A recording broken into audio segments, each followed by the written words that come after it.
তিতুমির কলেজের শিক্ষার্থীরা এবার মহাখালী রেলপথ অবরোধ করে রেখেছে। আমরা দেখছি তিতুমির কলেজের যেই শিক্ষার্থীরা রয়েছেন তারা বিভিন্ন স্লোগান দিচ্ছেন।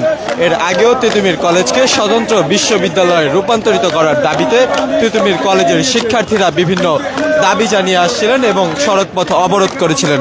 আমরা দেখছি এই মুহূর্তে তিতুমির কলেজের যেই শিক্ষার্থীরা রয়েছেন তারা 3:40 তাদের ক্যাম্পাসের সামনে থেকে অর্থাৎ তিতুমির কলেজের সামনে থেকে তিতুমির কলেজের শিক্ষার্থীরা রাজধানীর মহাখালীর রেল ক্রসিংয়ে বিক্ষোভ মিছিল নিয়ে আসেন এবং 3:45 তারা 4:45 দিকে তারা এই রেল ক্রসিং রেলপথ অবরোধ করে আন্দোলন চালিয়ে যাচ্ছেন শিক্ষার্থীরা। আমাদের প্রথম কর্মসূচি আমাদের ক্যাম্পাসের মধ্যে সীমাবদ্ধ ছিল।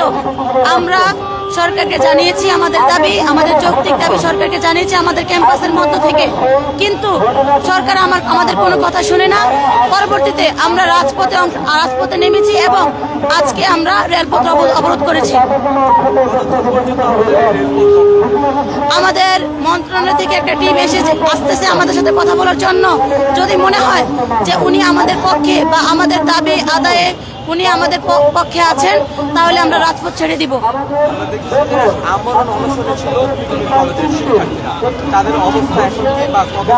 তাদের অবস্থা টোটাল 11 জন আমরণ অনশনে আছেন। এর মধ্যে 3 জন ভাই সৌরাদি মেডিকেলে ভর্তি আছেন আর 3 জন এখানে অবস্থান করছেন, আর যারা গুরুতর অসুস্থ তারা ক্যাম্পাসের মেইন ফটকের সামনে এখন অবস্থানরত আছে।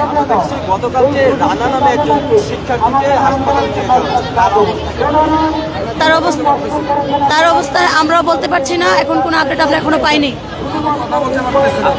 কথা বলা অফ হয়ে গেছে টোটালি, মানে উনি কথা বলতে পারতেছে না। ভালো কাজের জন্য ট্রল হবে স্বাভাবিক, কারণ একসাথে 7টা কলেজ ছিল, এর মধ্যে একটা কলেজ আলাদা হয়ে গেছে।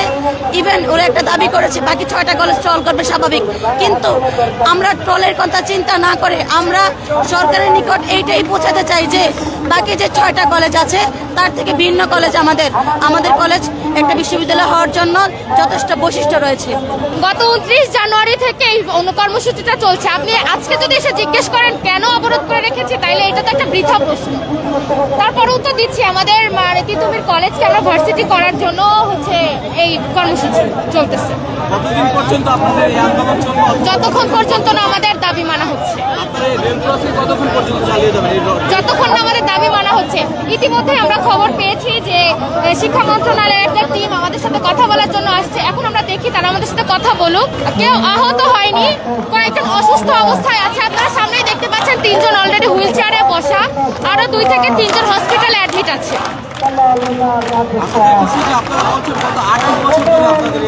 হ্যাঁ, 28 বছর ধরে আন্দোলন হচ্ছে।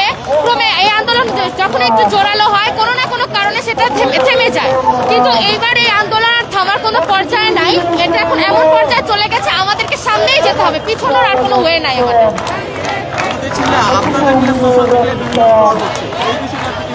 এখন কি সমালোচকরা সমালোচনা করবে, সমালোচনা ছাড়া আজ পর্যন্ত মনে হয় না যে কোনো কিছু পাওয়া গেছে। যত কিছু আজ পর্যন্ত হয়েছে তার পেছনে ভালো মন্দ সমালোচনা হয়েছে, সেটা ভালো হোক বা মন্দ হোক।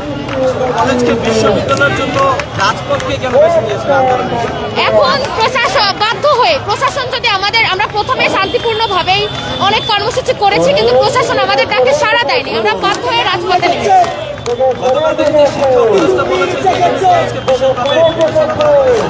হ্যাঁ, উনি বলেছেন যে তিতুমির কলেজকে বিশেষভাবে বিবেচনা করার কোনো ওয়ে নাই, কিন্তু উনি এটা বলেছেন যে রাজশাহী বিশ্ববিদ্যালয়কে উনি চান, রাজশাহী কলেজকে চাইলে উনি বিশ্ববিদ্যালয় করবেন, কারণ ওটা নাকি প্রাচীনতম শিক্ষা প্রতিষ্ঠান, তো বিশেষ বিবেচনা রাখলে সেটাকে রাখবেন। এখন কথা হচ্ছে ওনার আরো একটা বক্তব্য ছিল যে রাজশাহী কলেজকে বিশ্ববিদ্যালয় করবেন এই কারণে যে ওখানকার বিল্ডিং গুলো অনেক পুরনো, লাল লাল, এগুলো কার্জন হলের মতো দেখতে। এটা সম্পূর্ণ একটা অযৌক্তিক কথা ছিল। আমাদের দাবিকে অযৌক্তিক বলা হচ্ছে, কিন্তু উনি শিক্ষা উপদেষ্টা হয়ে কিভাবে এরকম একটা লজিক দেখাইতে পারে আমি বুঝলাম না।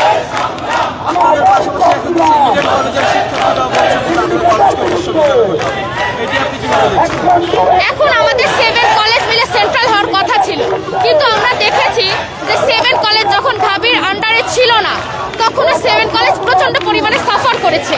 ইভেন অধিভুক্তির পরে আমরা আরো বেশি সাফার করেছি। এখন আমরা আবারও সেই সেন্ট্রাল চাইছি। এখন বাকি 6 কলেজ মিলে সেন্ট্রাল হোক, এই নিয়ে আমাদের কোনো আপত্তি নেই, বরং আমরা তাদেরকে আরো সহযোগিতা করবো যেন তারা সেন্ট্রাল হয়। এই নিয়ে আমাদের কোনো কথা নাই। আমরা চাই তিতুমির আলাদাভাবে স্বতন্ত্র হোক। দর্শক, যেমনটি জানাচ্ছিলেন যে শিক্ষার্থীরা যে তাদের যে দাবি, সেই দাবিতে তারা অনড় রয়েছে এবং তারা যেমনটি বলছেন যে তাদের যেই শিক্ষার্থীরা আমরণ অনশনে রয়েছে, তাদের মধ্যে অনেকে অসুস্থ অবস্থায় রয়েছে এবং তারা যেমনটি জানিয়েছে যে যতক্ষণ পর্যন্ত তাদের দাবি না মেনে নেওয়া হবে ততক্ষণ পর্যন্ত তাদের এই আন্দোলন চলমান থাকবে। আমরা দেখছি শিক্ষার্থীরা বিভিন্ন স্লোগান দিচ্ছেন এবং তারা জানাচ্ছিলেন যে মন্ত্রণালয় থেকে একজন প্রতিনিধি এসে তাদের সাথে কথা বলবে এবং সেটি যদি তাদের পক্ষে যায়, অর্থাৎ বিশ্ববিদ্যালয়ের পক্ষে যায়, তাহলে শুধুমাত্র তারা এই রেলপথের যে অবরোধ, রেল ক্রসিংয়ে তারা যে বসে আন্দোলন করছেন সেটি আসলে তারা তুলে নেবেন।